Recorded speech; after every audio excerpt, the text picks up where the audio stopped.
Shalom amigos, les habla Sergio Bacari del canal Bacari Suelto en Israel.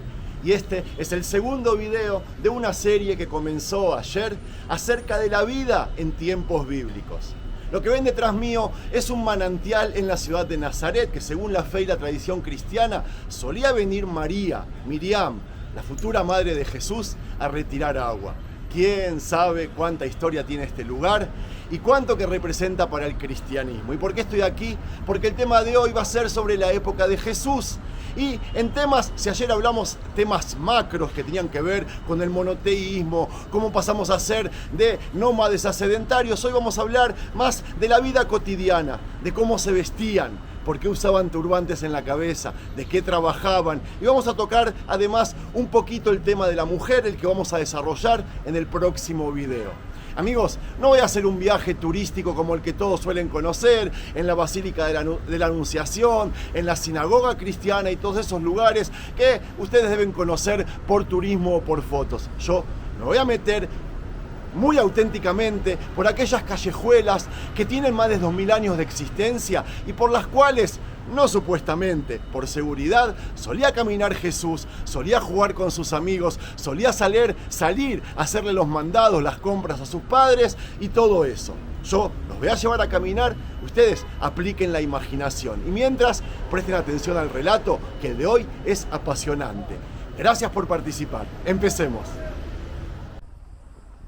Amigos, esto es lo más parecido que encontré a tiempos bíblicos, pero más modernos.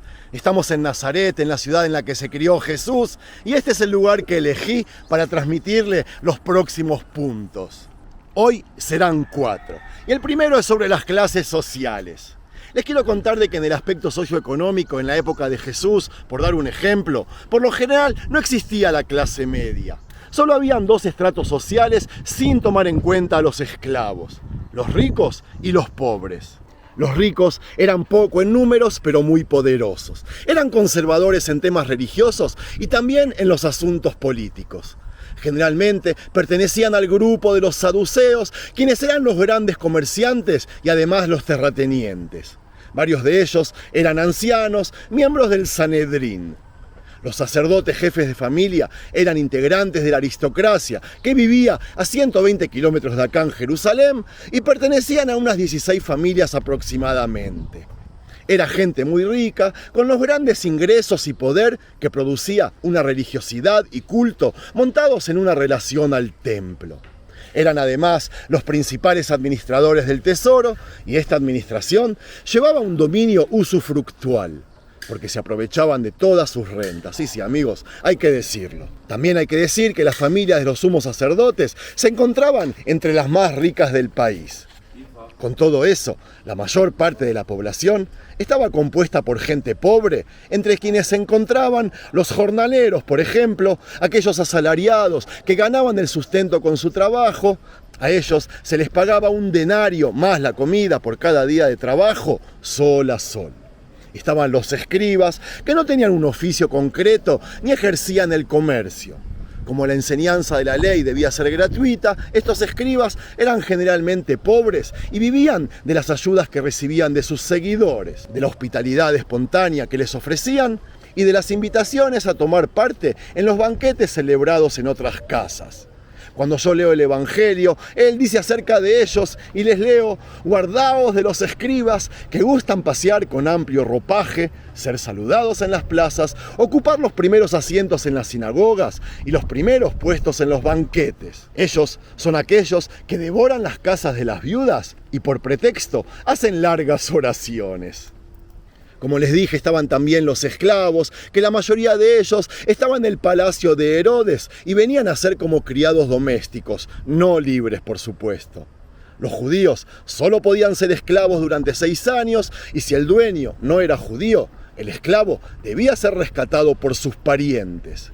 El servicio de esclavo, les recuerdo, no era considerado deshonroso en esa época. Inclusive el jornalero vivía de forma mucho más insegura que el propio esclavo. Y estamos hablando de la época de Jesús, Estaban también los mendigos, que Jerusalén era ya en tiempos de Jesús un centro de mendicidad. Los mendigos se concentraban en torno al templo y vivían de la limosna de la gente piadosa. La limosna era una de las 3 prácticas principales de la piedad judía, junto con la oración y el ayuno. Por último estaba Am Haaretz. Así se denominaba el pueblo de la tierra, los campesinos, quienes eran considerados por los sacerdotes como ignorantes de la ley e incapaces de cumplirla.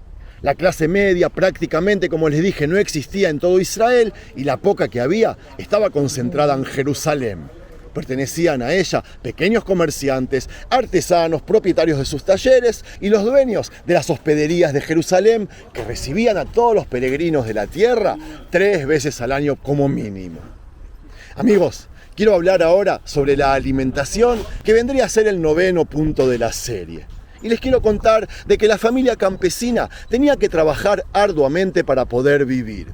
El hombre labraba el campo, mientras que la mujer y los niños se encargaban de los quehaceres domésticos, sacando agua del pozo del pueblo antes de que calentara el día, con un balde hecho de cuero de cabra o en tinajas. Luego escogían la semilla para eliminar así cualquier partícula contaminada, y mientras algunas semillas eran colocadas en una lámina de metal caliente, la mayor parte se trituraba en el molino de mano y se formaban tortillas que eran cocidas en hornos de barro. El pan crecía en tamaño al añadirle parte de una masa con levadura preparada el día anterior. Increíble, ¿verdad? Hablemos de la vestimenta, amigos. La vestimenta estaba condicionada, por supuesto, con el clima. En esos tiempos de Jesús se usaban mantos largos y holgados para mantenerse fresco. Ustedes los habrán visto en las películas.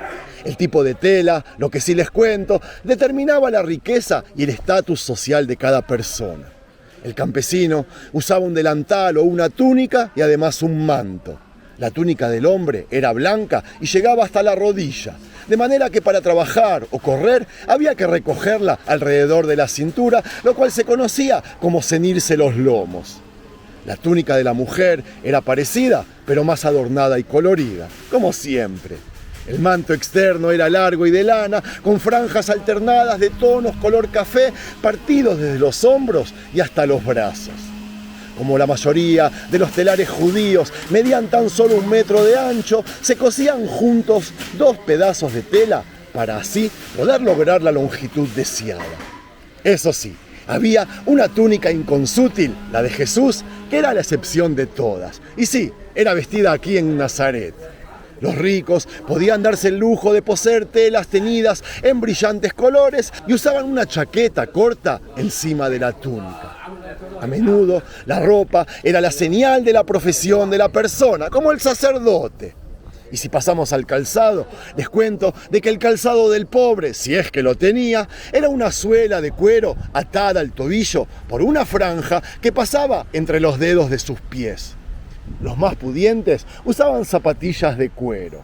Como había que proteger del sol la cabeza, se usaba un turbante o una tela cuadrada sujetada a la cabeza con un cordón. Los pobres no tenían que ponerse para dormir, simplemente se aflojaban el cinturón y se envolvían en el mismo manto. Del último tema que voy a hablar hoy en este video es sobre la vida laboral, y quiero contarles de que los israelitas, los hijos de Israel, vivían principalmente como una comunidad agrícola. Una comunidad por lo cual su trabajo se relacionaba básicamente con la agricultura o con algún tipo de trabajo manual artesano doméstico común. Había 4 tipos de trabajos básicos en la época de Jesús que eran llevados a cabo por la gente sencilla. Una era la agricultura. Obviamente era la ocupación más importante. Cuando las lluvias tempranas del otoño suavizaban la tierra, se hacían eras con un sencillo arado de madera tirado por un buey.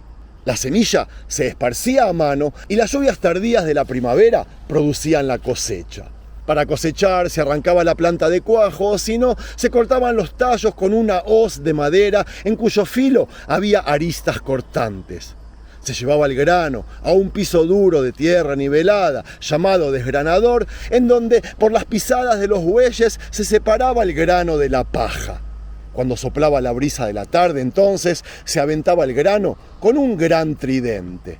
El viento se llevaba la paja liviana que posteriormente era recogida y amarrada para servir de combustible en los hornos caseros. Increíble, amigos, ellos se aprovechaban de todo. Y al final se finalizaba la tarea mediante el uso de una pala, que también removía el polvo. Luego, el grano puro se medía y se empacaba para su uso o para su venta. Otras cosechas importantes, amigos, eran las uvas, las aceitunas y los higos. Las uvas se pisaban en un lagar y se fermentaba el jugo para preservarlo y elaborar posteriormente todo tipo de vino. Las aceitunas se majaban también para elaborar el aceite, aquel elemento indispensable para la cocina, las lámparas, la medicina y también para la limpieza o la estética. Luego de los agricultores, yo quiero nombrar a la pesca. En tiempos antiguos del Antiguo Testamento, amigos, se pescaba poco y además los hijos de Israel no eran buenos marineros, de manera que la pesca se limitaba a unos pocos ríos y lagos, en especial el lago de Galilea. Pero ya en tiempos de Jesús floreció la industria pesquera en Galilea. En el lago o en el mar abundaba la pesca de tal manera que era posible atrapar los peces con solo lanzar un círculo con pesas o bien una red desde la ribera y luego recogerla hacia la playa.